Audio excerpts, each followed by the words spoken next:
Ok, ahora vamos a hablar de lo que es el metabolismo de los nucleótidos. Y existen dos rutas metabólicas de los nucleótidos. Una, que es la ruta o síntesis de novo, que se refiere a una síntesis nueva, y otra que es la ruta de recuperación o de salvamento. Son las dos rutas conocidas. En la síntesis nueva, pues como lo dice su nombre, es una nueva síntesis. Mientras que en la ruta de recuperación va a haber una degradación de ácidos nucleicos o de nucleótidos que vamos a reutilizar. Por eso se llama de recuperación o de salvamento.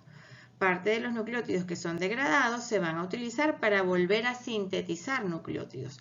Algo muy importante en esta parte metabólica en relación a los nucleótidos, y es que en ninguna de las dos formas los nucleótidos satisfacen las necesidades energéticas del organismo. O sea, ellos no son necesarios en ningún momento, aun cuando es un metabolismo y generan un producto final, ellos energéticamente no aportan nada, no aportan ningún tipo de energía al organismo. Eso tiene sentido porque, bueno, hemos dicho, estamos conociendo que dentro del ADN se encuentra la secuencia de bases nitrogenadas, que en definitiva va a ser la información genética que permite la síntesis de proteínas. ¿Ok? Leamos entonces ahora sí. Síntesis de novo va a ser la síntesis de nucleótidos de purina o de pirimidina, o sea, tenemos síntesis nueva de bases nitrogenadas de purina o pirimidina a partir de precursores más sencillos, ¿ok? En este caso, a partir de aminoácidos, de ribosa 5-fosfato, de CO2 o amonio. En el caso de las rutas de recuperación o salvamento, tenemos la síntesis de nucleótidos a partir de bases o nucleósidos que se dispone por haberlos digerido, ¿ok? Por haberlos digerido en la alimentación o por degradación de ácidos nucleicos por muerte celular. Entiendan algo. Cuando nosotros ingerimos un pedazo de carne, por ejemplo, o puede ser vegetales, cualquier tipo de alimento, estamos ingiriendo células, ¿ok? Vamos a hacer el ejemplo con la carne. Al ingerir la carne tenemos las fibras musculares y tenemos las células, el miocito que conforma el tejido muscular. ¿Qué sucede? Que todas las células en su interior tienen ácidos nucleicos. Pues una vez que ocurre ese proceso de digestión, ¿ok? Va a haber una degradación celular y vamos a tener disponibles esos ácidos nucleicos que están en el interior del núcleo. También, normalmente en el organismo ocurre muerte celular. No todos los tejidos son de recambio rápido, pero tenemos tejidos que tienen un mayor recambio celular y pues esas células muertas, el organismo tiene que, vamos a decir, como que terminar de desaparecerlas y evitar o degradar esos detritos celulares.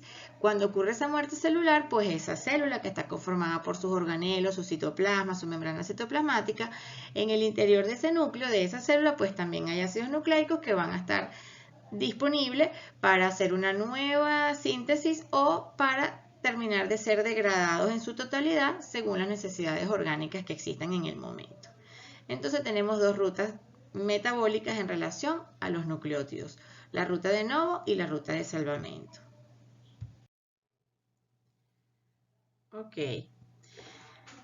bien, entonces aquí tenemos la degradación de los ácidos nucleicos o en la ruta de salvamento. Esta degradación puede producirse intracelularmente, bien sea un recambio de ARN mensajero o una reparación del ADN, que puede ocurrir por muerte celular, como les había dicho antes, o por ingestión. En los animales proviene principalmente de la ingestión y la degradación es muy parecida a la digestión que ocurre con las proteínas, ¿okay? Donde ocurre en inicio una fragmentación. Aquí teníamos la molécula grande, ¿verdad? Va a ocurrir una fragmentación de los enlaces internos, ¿ok? Que son los fosfodiéster, y esto va a ocurrir por unas endonucleasas. Estas endonucleasas pancreáticas son ribonucleasas y desoxirribonucleasas que actúan en el intestino delgado. Estos van a dejar entonces oligonucleótidos porque van a fragmentar en estructuras más pequeñas. Estos oligonucleótidos resultantes se degradan en sus extremos por enzimas inespecíficas llamadas fosfodiesterasas, que van a originar como producto algunos mononucleósidos, ¿ok? Que pueden ser nucleósidos 5-fosfato o 3-monofosfato, dependiendo de dónde se cortó el enlace, donde la enzima haya cortado el enlace fosfodiéster. ¿Okay? Los nucleótidos luego, los nucleósidos luego pueden fragmentarse por una nucleotidasa para dar aquí en este caso la nucleotidasa para liberar ortofosfato y dejar entonces al nucleósido correspondiente.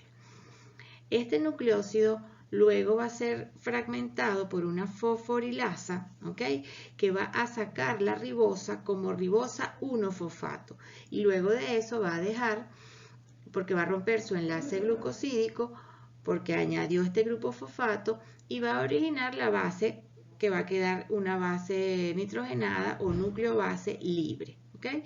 Si esta núcleo base no es utilizada nuevamente para volver a sintetizar nucleótidos, pues entonces van a ser degradadas y van a dar como producto final estos dos elementos, o ácido úrico en el caso de las purinas o ureido propionato en el caso de las pirimidinas. Entonces aquí viéndolo todo por el lado izquierdo vamos viendo cómo se va haciendo un proceso de degradación desde la molécula inicial en su inicio hasta dejar aquí los grupos fosfatos libres. Aquí tenemos el grupo fosfato libre, tenemos aquí dejando a la ribosa que sale como ribosa 1-fosfato y dejando las nucleobases disponibles. ¿Okay? En el caso de que estas nucleobases vayan a ser sintetizadas, vayan a ser utilizadas para sintetizar estructuras más complejas, pues se utiliza este compuesto que es el que vamos a llamar de forma reducida o corta PRPP. ¿Ok? Ya vamos a hablar en la próxima parte qué es el PRPP, cómo se forma el PRPP, pero en esto interviene una fosforribosil transferasa. Esto en relación a la ruta de degradación o salvamento. Ok, hay un producto central que llamamos metabolito central, que es el PRPP, porque él va a ser útil tanto en la síntesis de novo como en la ruta de salvamento. ¿Ok? ¿Cómo se sintetiza este compuesto? Vamos a partir de una ribosa 5-fosfato. Seguimos con nuestra ribosa y el grupo fosfato en el carbono 5, por eso se llama ribosa 5-fosfato. Y por una PRPP sintetasa, que quiere decir una fosforribosil pirofosfato sintetasa, que utiliza una molécula de ATP y aporta 2 átomos de fosfato, nos queda formado el fosforribosil pirofosfato. Fíjense que mantiene aún su fosfato en el carbono 5, pero ahora acá en el carbono 1 va a unir 2 grupos fosfato. Este es el que vamos a denominar de ahora en adelante como PRPP. Se llama fosforribosil pirofosfato y específicamente es 5-fosforribosil. Ya sabemos por qué el número. ¿Por qué? Pues lo del número 1 pirofosfato. El pirofosfato va a estar en el carbono 1 y el grupo fosfato va a estar en el carbono 5. Y este elemento, el PRPP, va a ser útil en ambas rutas. Por eso decimos que es un metabolito central en las rutas de formación de purinas y pirimidinas. Luego de haber sintetizado la fosforribosil pirofosfato o el PRPP, la siguiente reacción importante que va a ocurrir en esta síntesis de purinas va a ser la transferencia de grupos amino. Este grupo amino lo va a aportar la glutamina, que va a salir como glutamato y va a liberar un pirofosfato. Y entonces va a formarse la fosforribosilamina, ¿ok? Que lo abrevian o lo van a conseguir en la siguiente lámina como PRA. Y la enzima responsable de esta segunda reacción de gran importancia es la glutamina fosforribosil amidotransferasa.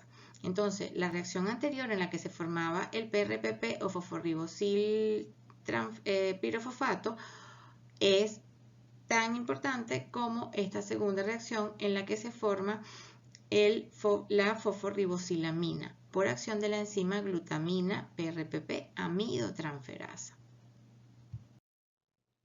Ok, entonces vamos ahora con la síntesis de nuevo a partir de el PRPP para sintetizar purinas. Vamos a hablar en este momento de la síntesis de purina y debemos estar claros o ubicarnos de que vamos a hacer esa síntesis a partir de este compuesto que es el PRPP.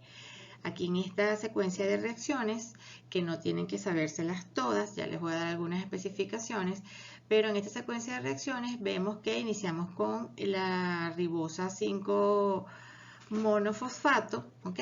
Que luego se fosforila con una molécula de ATP por la PRPP sintetasa y finalmente se forma este PRPP. Vean que luego de este PRPP se incorpora una glutamina, ¿ok? Y va a formar el fosforribosilamina. Sobre esta fosforribosilamina van a seguir ocurriendo una cantidad de reacciones, en definitiva van a ocurrir 11 reacciones, tomando en cuenta esta desde la primera.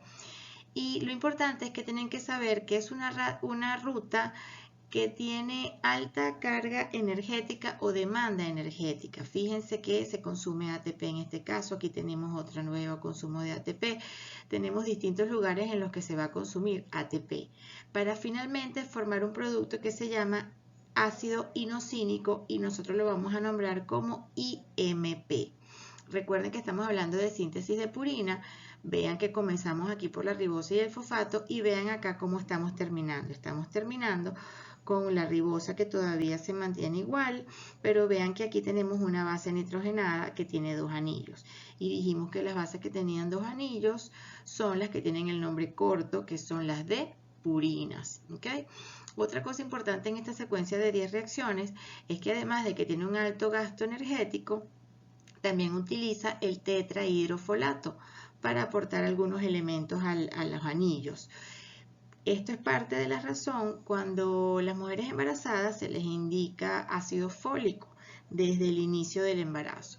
Pues bueno, fíjense que esto sería una justificación a esa indicación de ácido fólico. Si estamos formando nuevo tejido, estamos hablando de la mujer embarazada, si estamos formando nuevos tejidos, nuevas células, así como se forma la célula con su membrana celular, también tenemos que tener formación de núcleo y formación de ácidos nucleicos dentro de ese núcleo.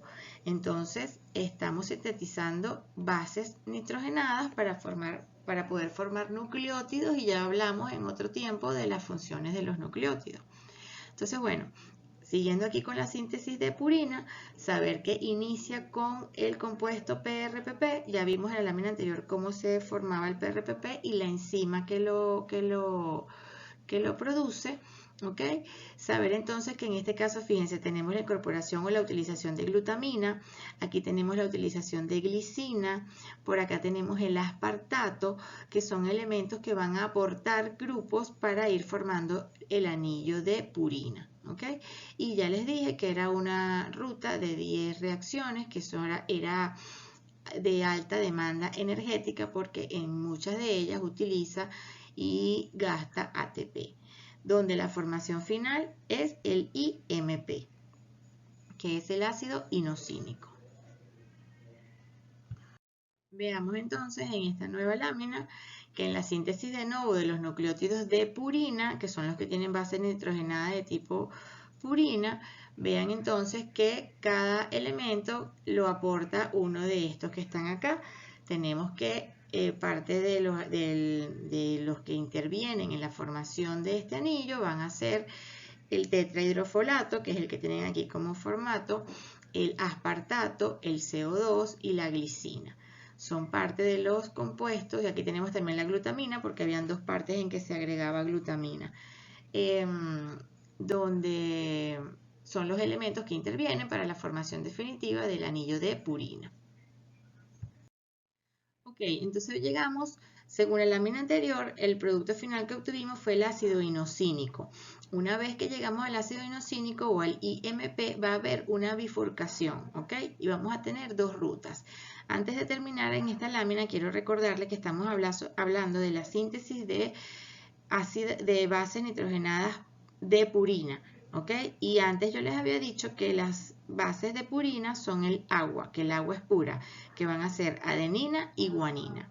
O sea que en esta síntesis nuestro producto final va a ser adenina y guanina, ¿ok? Bien, entonces de este ácido inosínico o IMP vamos a sintetizar adenina, que va a salir en forma de adenilato o AMP. Fíjense que aquí tenemos este anillo, ¿verdad? El ácido inosínico que tiene su ribosa y tiene su grupo fosfato, porque fue el producto de inicio de esta ruta. Luego entonces acá, por la enzima adenilato succinato sintasa, utiliza o incorpora una molécula de aspartato y utiliza GTP. Este es un detalle importante, que utiliza GTP y no ATP en este caso. Entonces se va a formar el adenilo succinato. ¿Okay? Seguimos aquí con la ribosa, el fosfato y se está formando el adenilo succinato. Por la adenilato succinato liasa se va a separar esta molécula y va a liberar fumarato. Y el producto resultante va a ser entonces un AMP, que es la adenilato monofosfato, porque tenemos la ribosa, el fosfato y el anillo de adenina. ¿Ok? Siguiendo con la otra ruta, que vamos a formar guanilato, que es el anillo de guanina. Este va a salir como guanina monofosfato, ¿ok? En este caso, entonces fíjense que aquí se incorpora una molécula de agua y utiliza NAD, que va a salir en forma reducida ese NAD, y forma la santina monofosfato, ¿ok? Aquí vamos con el anillo de santina, la ribosa y el fosfato. Luego de eso se incorpora nuevamente una glutamina que sale como glutamato y esta parte utiliza ATP. ¿Ok? Entonces fíjense que para la ruta de adenina utilizaba GTP y para la ruta de guanina utiliza ATP, son contrarios. ¿Ok? Este ATP libera AMP y el pirofosfato y finalmente queda conformado nuestro guanilato o guanina monofosfato. Quiero que ubiquen que tenemos el anillo de guanina en este caso con la ribosa y el fosfato. Están siendo sintetizados o producidos como un nucleótido, ¿ok? Con su ribosa y su fosfato pegados. Y como monofosfato en cada caso. Aquí tenemos igualmente que las enzimas que se utilizaron. Aquí tenemos la IMP, que es la inositol monofosfato deshidrogenasa, o la santina monofosfato aminasa, porque está ocurriendo una aminación con la glutamina, que es la cuarta enzima. ¿Okay? Entonces esta es la ruta de formación de bases púricas, ¿okay? Que utiliza como precursor inicial al PRPP, que lo vimos en la lámina anterior, que tiene un producto intermediario que es el ácido inosínico o IMP, y que finalmente él es el que va a dar origen al AMP y al GMP. Ya dijimos también en la lámina anterior que es una ruta altamente costosa desde el punto de vista energético y que intervienen distintos elementos para la formación, para aportar átomos que intervienen en la formación de estos anillos. Ok, y para obtener entonces GTP y ATP a partir de estos compuestos, pues entonces ellos simplemente van a fosforilarse. Pero tenemos diferencias. En el caso del GTP, ¿ok? Fíjense que ya sabemos que se produjo como GMP. Y para que se convierta en GTP va a sufrir dos fosforilaciones con la guanilato quinasa. Fíjense, el GMP más ATP se convirtió en GDP, que es el guanilato difosfato. Y el ATP quedó como ADP. Esto ocurre por una segunda vez, pero como sustrato ahora el GDP, nuevamente con una molécula de ATP por la misma enzima guanilato quinasa, y tenemos finalmente formado nuestro GTP, que también va a ser una moneda energética porque en algún momento puede aportar grupos fosfatos para energizar o favorecer alguna reacción. En el caso del ATP sucede diferente. El ATP ya nosotros sabemos que la adenilato o la adenina sale como AMP, ¿ok? Sale como adenina monofosfato. Esta se puede fosforilar una sola vez. Utiliza una molécula de ATP y se forma ADP. En este caso va a dar 2 ADP. ¿Por qué? Porque el AMP tomó un fosfato de este ATP y quedó como ADP. Y este ATP quedó también como difosfato. Entonces voy a tener finalmente 2 moléculas de adenosin difosfato. Y la enzima que lo hace es la adenilato quinasa. ¿Qué sucede? Que luego estos ADP se van a convertir en trifosfato, pero va a ser acá. Fíjense, vénganse para acá, para esta imagen. Aquí tenemos la disponibilidad de este ADP para que por la ATP sintasa fosforile a moléculas de ADP y ellas salgan como ATP. ¿Ok? Y ya como ATP van a ser útiles en cualquier actividad metabólica que se estén necesitando. Aquí se acuerdan que era lo de el impulso proton motriz, que era la diferencia de potencial de membrana en el exterior, que luego hacía que entraran por la ATPasa, y entonces ese paso de los protones por la ATPasa era lo que hacía que ella girara como una turbina y fosforilara al ADP, convirtiéndolo en ATP. Ok, y como en toda ruta metabólica, ok, tenemos control para este proceso. Aquí tenemos control de la biosíntesis del ácido inosínico por retroalimentación. Básicamente siempre el control va a ser por retroalimentación. ¿Cuáles son los productos finales de esta síntesis de purinas? Pues tenemos que los productos finales o los productos más importantes van a ser el IMP, el AMP y el GMP, pues las concentraciones de ellos van a inhibir o a estimular a las enzimas reguladoras de esta ruta metabólica. Fíjense cómo concentración de AMP, GMP e IMP van a inhibir a la pirofosfato sintetasa, que es una de las enzimas reguladoras. Luego tenemos a la glutamina pirofosfato amidotransferasa, okay, que la teníamos en aquella lámina de las 10 reacciones. Pues esta enzima también va a ser una enzima reguladora. ¿Quién la va a regular? La concentración de los tres productos que se generan, que son AMP, GMP e IMP.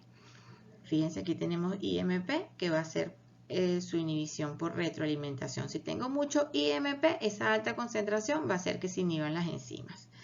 Lo mismo luego del IMP, porque ¿se acuerdan que el IMP es el que se divide en las dos rutas que van a dar GMP y AMP?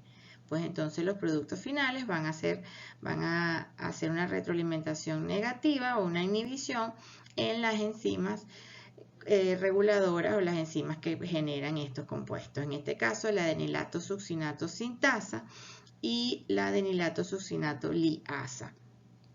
Y tenemos también aquí el IMP deshidrogenasa y la xantina glutamina amidotransferasa. Es un control de la biosíntesis básicamente por retroalimentación y de los tres productos principales de la ruta, donde la regulación más importante va a estar el inicio, va a estar en la PRPP sintetasa y en la glutamina PRPP amidotransferasa. Entonces ya vimos la síntesis de las bases púricas, ¿ok? De adenina y guanina. Ahora vamos a ver la degradación de estas bases de purinas. Estas bases de purina van a dar en definitiva ácido úrico, ¿ok? Pero eso lo vamos a ver en la próxima clase. Sin embargo, ya quiero que vayan viendo acá que tenemos el AMP y el GMP. Ellas van a tener una actividad de hidrólisis o de degradación. Fíjense que la AMP se convierte en inosina por acción de una nucleotidasa, una adenosina, perdón, luego la inosina, finalmente la hipoxantina, estas vuelven a xantina y van a dar ácido úrico. Me interesa por ahora en esta parte que tengamos ya como conocimiento, vayamos aprendiendo que el producto de degradación de las purinas va a ser el ácido úrico.